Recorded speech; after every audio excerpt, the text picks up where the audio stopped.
하나님 말씀은 마가복음 2장 보시겠습니다. 마가복음 2장 1절에서 5절입니다. 저와 여러분이 한 절씩 교독하고 5절은 함께 읽겠습니다. 수일 후에 예수께서 다시 가버나움에 들어가시니 집에 계시다는 소문이 들린지라 많은 사람이 모여서 문 앞까지도 들어설 자리가 없게 되었는데 예수께서 그들에게 도를 말씀하시더니 사람들이 한 중풍병자를 네 사람에게 메워 가지고 예수께로 올세 우리 때문에 예수께 데려갈 수 없으므로 그 계신 곳에 지붕을 뜯어 구멍을 내고 중풍병자가 누운 상을 달아 함께요. 예수께서 그들의 믿음을 보시고 중풍병자에게 이르시되 작은 자야 내 죄사함을 받았느니라 하시니 아멘. 우리가 살고 있는 현대 사회에는 삭막함이 있습니다. 그러나 그 삭막함 가운데서도 마음 따뜻한 사람들의 이야기도 많이 있지요. 따뜻한 사랑의 마음을 가진 사람들이 만들어내는 이야기들이 끊임없이 들려옵니다. 그것이 대단해 보이지 않고 세상은 그것을 탑뉴스로 여기지 않을지라도 그 이야기들로 인해서 우리의 마음이 훈훈하게 되고 행복을 느낍니다. 그리고 우리 하나님께서도 기뻐하시리라고 생각합니다. 세상이 삭막함으로 덮여가지만 아직 세상에는 따뜻한 마음을 가진 사람들이 많이 있습니다. 어느 온라인 커뮤니티에 올라온 이야기입니다. 치킨집에서 있었던 이야기인데요. 오늘 치킨 양념이 너무 맵잖아. 그리고 왜 이렇게 닭고기를 바싹 튀겨서 질겨서 맛이 없잖아. 어떻게 이걸 먹으라고? 이 항의는 손님이 한 게 아니라 이 치킨 가게 사장님이 주방을 향해서 이야기한 것이었습니다. 주방을 향해서 이렇게 말한 사장님은 가게 안에서 이 양념치킨을 드시고 계신 손님인 할아버지와 또 손자에게 다가와 이렇게 말합니다. 아이고 어르신 죄송합니다. 오늘 저희 양념치킨 맛이 별로 없지요. 다시 오시면 꼭 맛있는 양념치킨을 드실 수 있도록 다시 잘 준비하겠습니다. 저희 가게는 맛이 없으면 돈을 받지 않습니다. 손자에게 양념치킨을 사주던 할아버지는 왼팔이 불편하셨고 옷차림도 매우 남루했습니다. 할아버지는 치킨을 왜 안 드시냐는 손자의 물음에 배가 부르다며 자신은 먹지 않고 한쪽 손으로 손자에게 치킨을 발라주고 있었습니다. 어려운 형편 때문에 치킨을 자주 먹지 못하는 손자에게 더 먹이고 싶은 할아버지의 마음을 치킨집 사장님이 보고 이제 알게 된 것이죠. 그래서 일부러 주방을 향해서 그렇게 말했던 것입니다. 치킨집 사장님의 이러한 배려를 눈치챈 할아버지는 고맙습니다 라는 말씀을 하고는 손주와 함께 치킨집을 나섰습니다. 오늘 본문도 이렇게 마음 따뜻한 사람들의 이야기로 채워져 있습니다. 예수님께서 다시 가버나움이란 동네로 들어오신 사건인데요. 아마도 예수님께서 그 이전에 가버나움에서 말씀을 전하시고 또 이적을 행하신 적이 있는 것 같습니다. 그때 예수님이 행하신 그 놀라운 기적들, 또 예수님의 아주 놀라운 말씀들을 경험했던 가버나움 사람들. 그런데 예수님께서 또 오신다는 말씀을 듣자 사람들은 큰 기대를 안고 모여들기 시작했습니다. 흥분하면서 예수님을 보기 위해서 사람들이 몰려왔습니다. 2절을 보니까 많은 사람이 모여서 문 앞까지 또 들어설 자리가 없게 되었는데 이렇게 나옵니다. 더 가까이에서 예수님을 보고 싶어서 사람들이 구름대처럼 몰려왔습니다. 더 앞자리, 더 좋은 자리를 선점하려고 예수님이 도착하시기 훨씬 이전부터 사람들이 모여들었을 것입니다. 예수님을 보기 위해서, 예수님이 행하시는 기이한 기적들을 보고 싶어서, 예수님의 말씀을 듣고 싶다는 귀한 목적을 가지고 찾아왔습니다. 그런데 여기에도 치열함과 삭막함이 있습니다. 더 가까운 곳에서 말씀을 듣고 싶어서, 예수님을 직접 만나서 내 문제를 해결받고자 치열한 경쟁이 벌어지고 있는 것이죠. 그런 가운데 여기에서 이상한 장면이 하나 나옵니다. 모든 사람들이 치열한 경쟁을 벌이고 있을 때 몇 사람은 그렇게 하지 않고 친구를 데리러 가고 있습니다. 중풍에 걸린 친구였습니다. 그의 힘으로는 한 발자국도 걸을 수 없는 친구였습니다. 이 친구를 데리고 예수님께 간다는 것은 쉬운 일이 아니었습니다. 빠르기를 기준으로 보자면 아주 더딘 일이었습니다. 중풍에 걸린 친구를 들쳐 업고 가지 않은 것으로 보아 거리도 가깝지는 않았던 것 같습니다. 네 사람은 친구가 누워있던 그 자리채에 들고 갑니다. 거의 움직이지를 못하는 그런 친구를 데리고 옵니다. 참 마음이 따뜻한 친구들입니다. 외면해 버릴 수도 있는데, 그 친구를 그냥 안타깝게만 생각하고 말 수도 있는데 예수님께 데려가기로 했습니다. 인생의 큰 위기 앞에서 무너져 내리고 있는 사람, 공경에 처한 사람을 그냥 두지 않고 외면하지 않고 그를 데리고 함께 가고 있습니다. 이렇게 사랑의 마음을 가진 사람들이 있어서 인생의 커다란 위기 가운데 있던 사람이 새로운 삶을 찾게 됩니다. 비참한 곤경 가운데 주저앉아 있던 사람이 다시 일어나 새로운 삶을 살아가게 됩니다. 사랑의 마음을 가진 사람들이 있었기에 한 사람이 일어납니다. 마음 따뜻한 그들에게 한 사람은 참으로 소중한 존재였지요. 나의 수고와 대가를 지불하고서라도 그를 예수님 앞으로 데리고 가고 싶었던 것입니다. 예수님께만 나아가면 그 인생이 회복되고 가정이 회복될 것이라는 소망과 믿음이 있었던 사람들입니다. 그런데 그곳에는 이미 수많은 사람들이 운집해 있었습니다. 예수님께 가까이 갈 수가 없었던 것이 문제입니다. 사람들은 쉽게 자신의 기득권을 내놓으려고 하지 않습니다. 보장받은 그 자기 자리를 양보하려고 하지 않습니다. 그 자리를 얻기 위해서 이른 시간부터 왔는데 각자 사모함과 기대함이 있는데 자리를 내어주는 것이 쉽지 않죠. 매정하다고 하기에는 그들의 마음 또한 간절했기에 아무도 물러서지를 않습니다. 중풍병자 친구를 예수님에게 데려가고 싶은 그 마음은 있지만 환경이 허락되질 않습니다. 그러나 거기에서 포기하지 않았습니다. 포기할 수 없었습니다. 그래서 어떻게 하죠? 지붕 위로 올라갔습니다. 예수님이 서 계신 그 지점에 지붕을 걷어내서 그곳으로 친구의 침상을 매달아 내리자는 황당하고도 기가 막힌 생각을 해냅니다. 사실은 무모한 행동이었습니다. 그러나 성경은 예수님께서 그들의 그 마음과 그 행동을 보시고 감동하셨다고 전합니다. 5절에 보니까 예수께서 그들의 믿음을 보시고, 여기 보시고라는 단어는 그냥 눈으로 바라봤다는 말이 아닙니다. 예수님께서 그들의 행동을 예의주시하신 후에 마음의 감동을 받으셨다는 이야기입니다. 아마 감동하셔서 예수님께서 이렇게 말씀하시지 않았을까요? 저 사람들처럼 저렇게 섬길 수 있다면 얼마나 아름다울까. 참 대단한 친구들이야. 저 사람들만 같다면 이 세상이 참 아름다워질 텐데. 예수님께서 마음에 감동받으시며 그들을 기뻐하시고 칭찬하셨을 것 같습니다. 하나님은 이웃을 사랑하는 믿음을 인정하십니다. 사람을 사랑하는 사람의 믿음을 기뻐하십니다.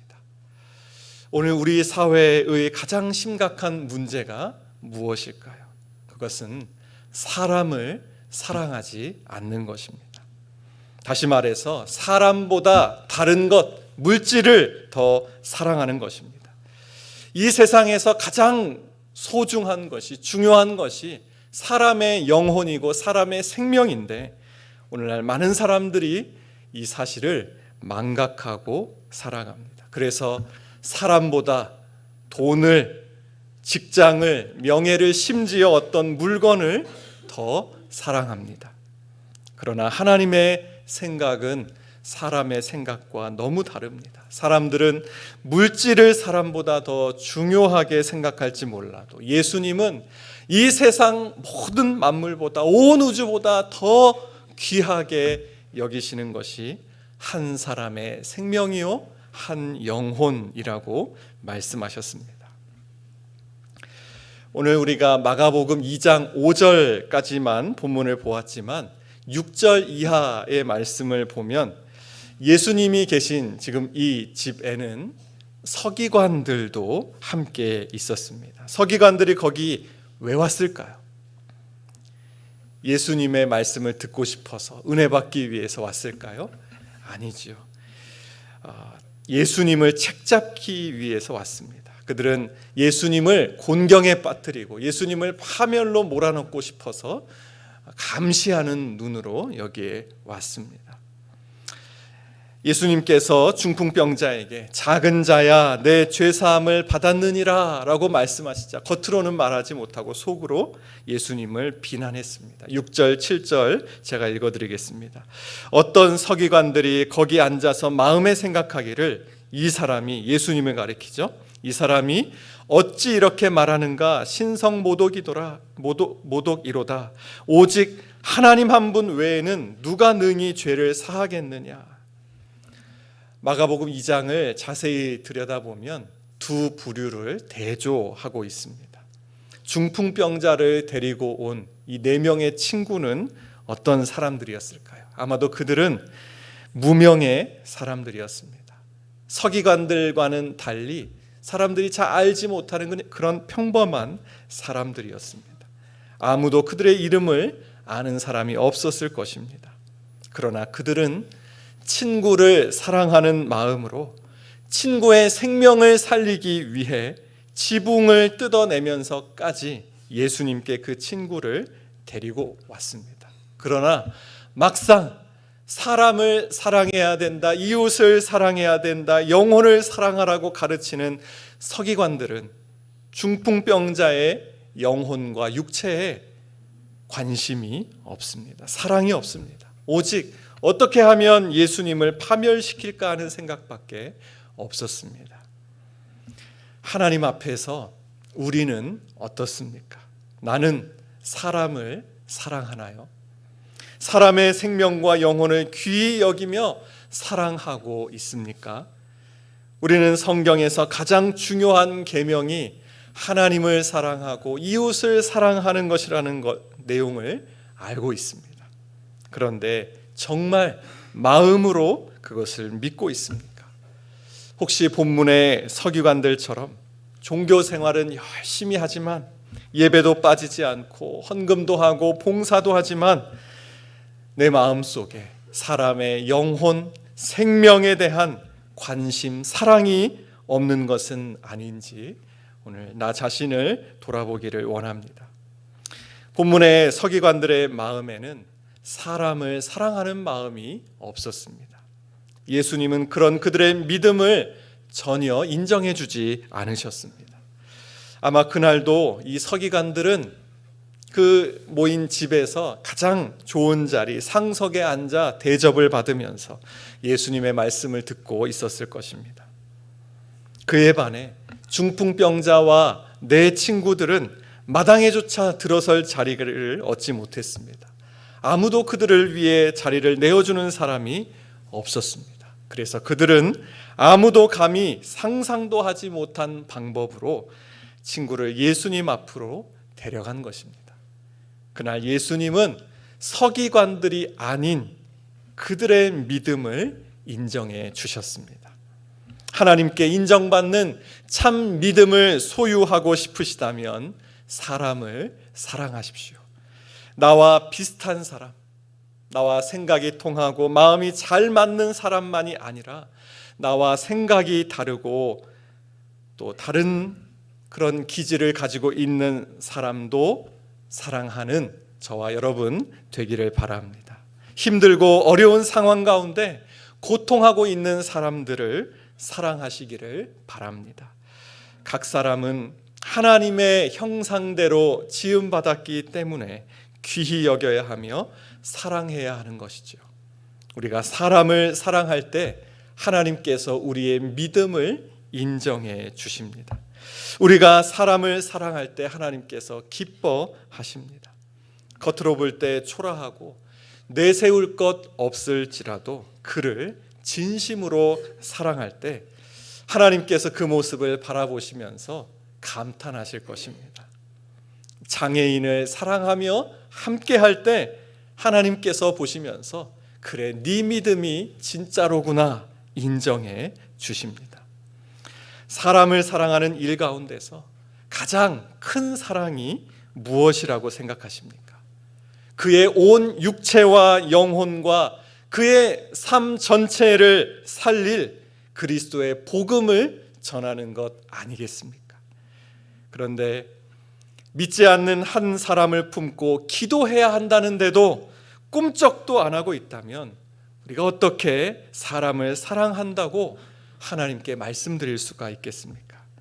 하나님께서 인정하시는, 기뻐하시는 믿음은 사람을, 영혼을 사랑하는 믿음입니다.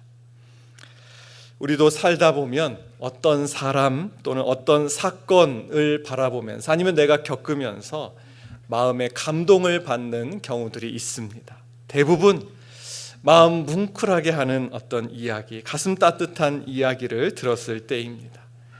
우리가 그리스도인이라면 욕심내야 할 것이 있지 않겠습니까? 그것은 예수님이 나로 인해서 감동을 받으시는 겁니다. 예수님이 감동하시는 사람들, 이것이 우리가 욕심내야 할 모습 아니겠습니까? 우리의 마음을 보시고 우리의 섬김을 보시고 예수님께서 감동받으신다면 우리는 성공한 인생, 잘 사는 인생이 될 것입니다. 그러므로 중요한 것은 오늘 나의 삶을 보시고 예수님이 감동하실 것인가입니다.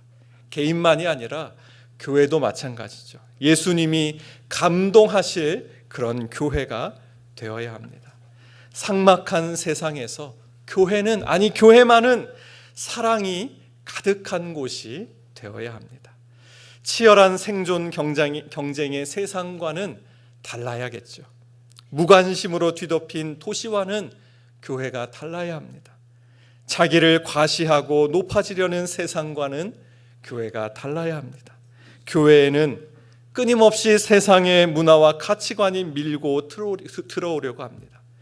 교회를 위협하고 미혹합니다. 그러나 예수님이 감동하시는 사람들, 그들 때문에 교회는 다릅니다. 교회는 사랑이 있고 예수님의 마음을 감동시키죠. 그들 때문에 한 사람이 살아나고 가정이 변화됩니다. 사랑으로 드러나는 믿음을 가진 사람들을 통해 펼쳐지는 오늘의 이야기입니다. 사람을 사랑하는 사람들의 이야기는 또한 중요한 부분이 하나 있습니다. 사랑하는 마음만으로 모든 것이 해결되지 않는다는 것입니다. 마음에 하나가 더 필요합니다. 그것은 사랑의 수고입니다. 그들이 사랑하는 친구를 예수님 앞으로 데려가기 위하여 사랑의 수고를 다했을 때에 거기에서 놀라운 일이 일어났습니다. 그들의 사랑의 수고를 통해 치유, 기적, 생명, 구원의 역사가 일어났습니다. 구원자 예수 그리스도, 치료자 예수 그리스도, 생명과 회복을 주시는 예수 그리스도, 그 주님 앞으로 나왔을 때 모든 문제가 해결됐습니다. 사랑의 수고가 필요합니다. 또한 우리에게 이 믿음이 있어야 합니다. 예수님 앞으로 데려가면, 예수님 만나면 된다. 예수님이라면 이 문제를 해결해 주신다, 이 사람을 치료해 주시고 구원해 주신다 하는 믿음 말입니다. 5절에 보시면 예수께서 그들의 믿음을 보시고라고 나와 있습니다. 4명의 친구와 중풍병자는 믿음을 가지고 예수님께 나아갔던 것입니다. 의학적으로 해결할 수 없는 이 질병을, 인생의 이 고통을 예수님께서는 고쳐주실 수 있다, 해결해 주실 수 있다. 그러므로 반드시 예수님께 나아가야 한다. 오늘 꼭 예수님을 만나야 한다. 이 믿음입니다. 예수님은 그렇게 사랑으로 드러나는 믿음을 가진 친구들의 사랑의 수고로 인하여 중풍병자의 건강 문제뿐만 아니라 영혼의 문제까지 해결해 주십니다. 죄의 문제까지 해결해 주셨습니다. 마음만으로 되지 않습니다. 작은 미소만으로 되지 않습니다. 그들에게 실질적으로 도움이 되는 손이 필요합니다. 예수님을 향한 믿음이 고통 중에 있는 친구에게 사랑으로 드러났습니다. 그 따뜻한 손의 섬김으로 예수님 앞에 데려갈 때, 예수님께 나아갔을 때 문제가 해결됐습니다. 구원이 시작되었고 행복의 문이 열리게 되었습니다. 오늘도 우리는 전쟁터와 같이 살벌하고 험난한 세상을 살아가고 있습니다. 세상은 서로 경쟁하며 서로를 밟고 일어서려고 합니다. 안 그러면 내가 밟히기 때문이죠. 직장 생활이 그렇고 우리 아이들의 학교 생활도 그렇습니다. 치열한 생존 경쟁을 하며 살아갑니다. 이것이 우리의 삶의 자리입니다. 이러한 음침한 골짜기를 지나면서 시편 기자는 고백합니다. 험한 그 골짜기를 지나는 동안 주님이 나의 목자가 되셔서 나를 인도해 주신다고 합니다. 원수의 목전에서 내게 상을 베푸신다고 고백합니다. 예수님의 인도하심을 받는 삶, 예수님의 돌보심을 받으며 살아가는 삶이 바로 우리 그리스도인의 인생입니다. 우리의 가정이고 교회입니다. 이런 사랑을, 주님의 인도하심을 확신했던 바울 사도는 고난으로 얼룩진 인생길에서 이렇게 고백했지요. 고린도후서 4장 8절과 9절입니다.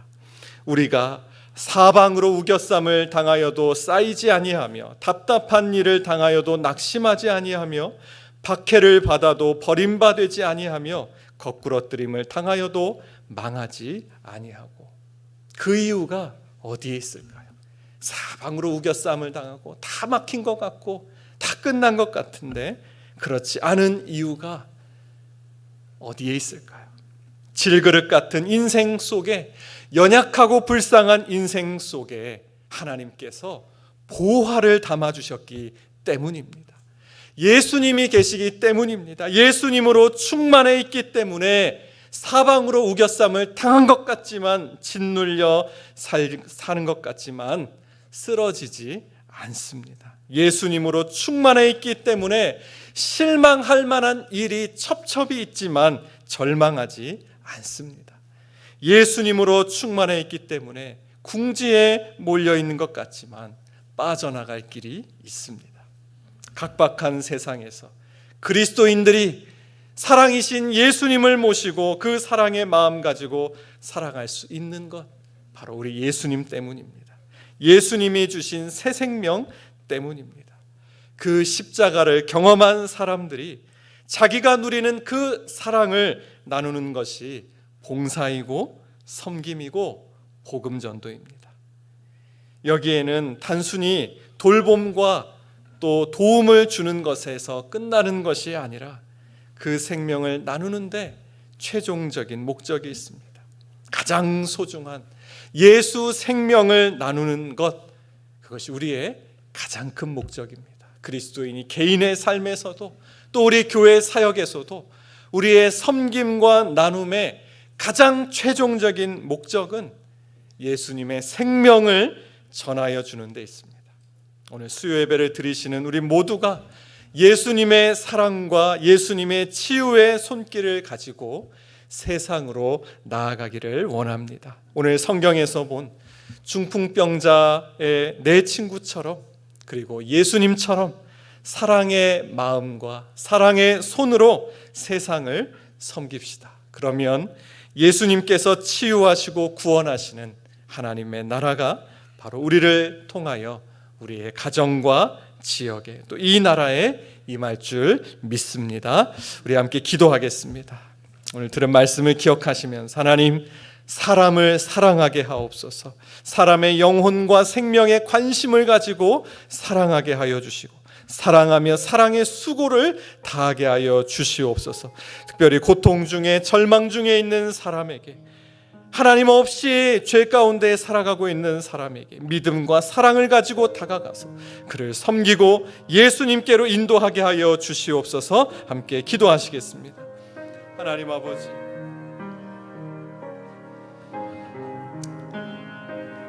사랑의 마음을 갖게 하여 주시옵소서. 사랑하게 하여 주시옵소서. 하나님, 나만 바라보고 사는 것이 아니라 주여 다른 사람들을, 다른 영혼들을 바라보게 하여 주시옵소서. 사랑의 마음으로 품고 주여 기꺼이 사랑의 수고를 행하며 살아가게 하여 주시옵소서. 사람의 생명과 영혼 한 사람을 소중히 여기는 마음을 갖게 하여 주시옵소서. 주여, 주께서 이 일을 기뻐하시고 하나님 역사하시는 줄 믿습니다. 하나님, 특별히 어려움 중에 있는 고통하는 사람을 향하여서 더 많은 사랑과 관심을 가지게 하여 주시옵소서. 하나님, 우리 교회 장애인들과 함께하고 있는데 주여 그 장애인들의 향한 마음을 주여 함께하고 배려하고 섬기는 가지고 함께 통역하며 살아가게 하여 주시옵소서. 하나님, 또한 우리가 지금 전도에 집중하고 있습니다. 하나님 아버지, 우리가 가장 좋은 그 복음, 바로 예수 그리스도의 생명임을 믿습니다. 주여, 이 복음 사랑으로 섬기며 전하여 주옵소서. 예수님 만나면 그 인생이 있다. 주여, 하나님 주옵소서. 기꺼이 하나님 나의 물질과 시간과 사용하여서 주님 앞으로 인도하는 되게 하여 주시옵소서. 하나님 하시지요. 주님 받으시고 역사하여 주시옵소서.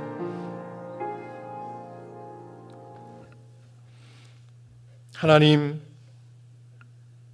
내 안에 있는 믿음으로 인하여서 그것이 사랑으로 나타나고 사랑의 마음과 수고로 인하여서 예수님 행하시는 기적과 생명의 역사가 나타나게 하여 주시옵소서. 믿음에서 사랑으로, 사랑에서 생명으로 하나님 기뻐하시는 역사가 우리의 삶을 통해 우리의 가정에, 우리 주변에 있게 하여 주시고 우리 남서울 은혜교회를 통해 이 지역의, 이 나라의 귀한 생명의 역사가, 회복의 역사가 풍성히 나타나게 하여 주시옵소서. 우리 주 예수 그리스도의 은혜와 하나님의 크신 사랑과 성령의 위로 교통하심이 오늘 성경에서 본 것처럼 사랑으로 드러나는 믿음 가지고 세상으로 나아가는 모든 주의 백성들 위해, 그 삶의 현장 위에 함께하여 주시기를 간절히 축원하옵나이다. 아멘.